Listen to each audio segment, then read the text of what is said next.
we went to the Swedish War Crime Commission, and that is the police investigation for international war crimes. And normally they are doing that. This is only done normally when the suspect are in Sweden. So the suspect could be arrested while visiting or living in Sweden and are suspect of a war crime. But when it comes to some special, very severe war crimes, like massacres or mock executions, crime against humanity, so on, there is no need for the person to be here. The Swedish police can take initiative to make an investigation about it and see from international focus how to be able to do something after that.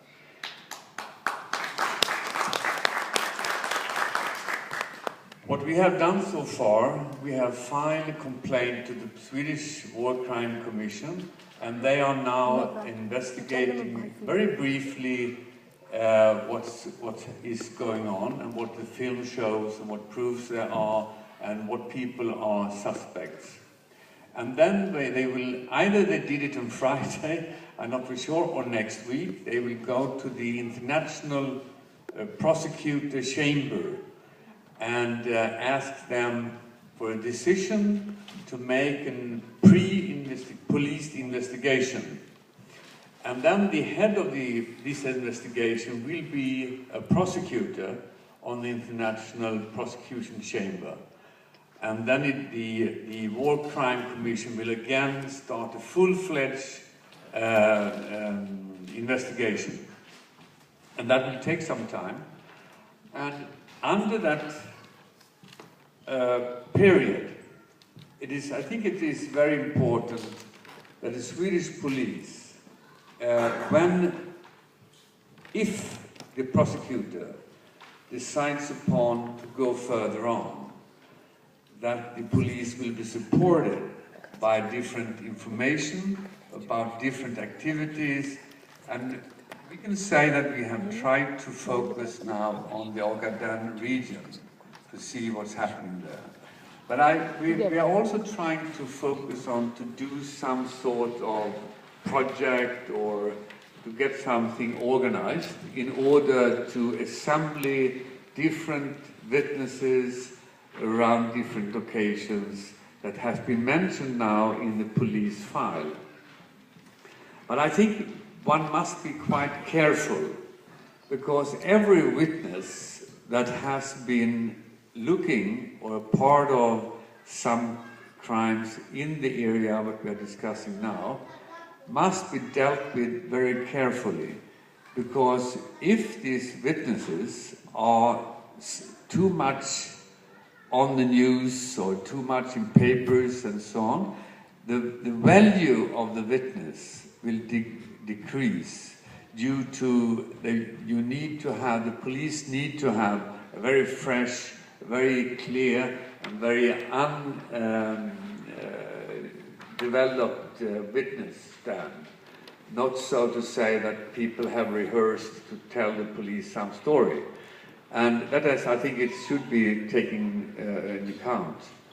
So what's happening now is that we are now waiting for the War Crime Commission to leave the file to the prosecutor and the decision from the prosecutor. And I promise you that there will be quite interesting news if the prosecutor says that he will continue. But due to it's no person in Sweden, we don't know for sure that he will continue, but my opinion is, due to the seriousness of the crimes, due to that it is a crime against humanity, it's and also this kind of involvement with Swedish journalists, I think it would be very difficult for the prosecutor to do nothing. And that is my real hope. that there will be a serious, full-fledged investigation. But just for now, we don't know what the prosecutor will decide. That's very important to know. So in 1 week or 2 weeks or 3 weeks, we are not for sure what's happening with that. But I think we, to Molla and others, we will contact your associations and see to that when the investigation starts, we will really try to focus on to have good witnesses for different occasions regarding different persons, officials, activities and crimes and so on. And I believe that that will be also, we will support the police as much as possible when it comes to these kind of investigations.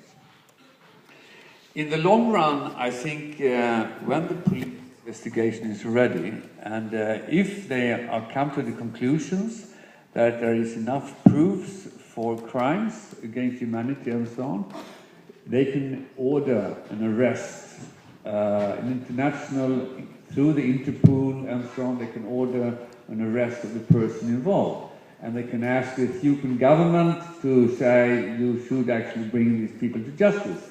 And you never know what's happening. You never know. Due to political situations and everything, something can happen.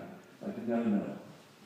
But I think also, in the long run, it is possible to take initiatives for the, from the Swedish politicians, from the Swedish authorities, and also for different persons who are involved, to try to influence, in the long run, Security Council, like happened in Sudan, that they, even if there is no membership of the ICC, Security Council of UN actually order the prosecutor of ICC to prosecute persons who are in power in a country where gross violations are occurring.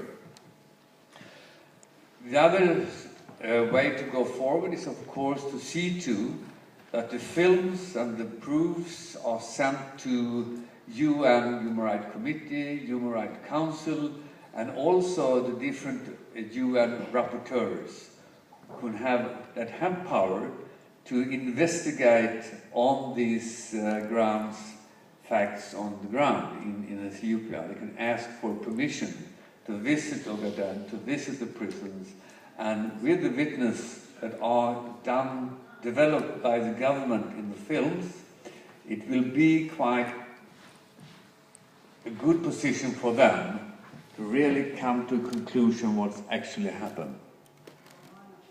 So I think what we are going to do further on is to continue working with the police, but also trying to develop some sort of activities towards the UN, in this case, with this material that now are in hand.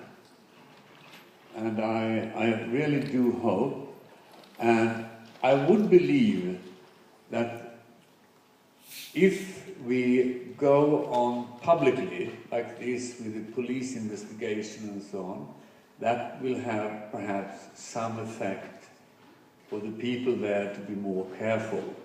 To be more careful because things are coming up and are on the table of different fora.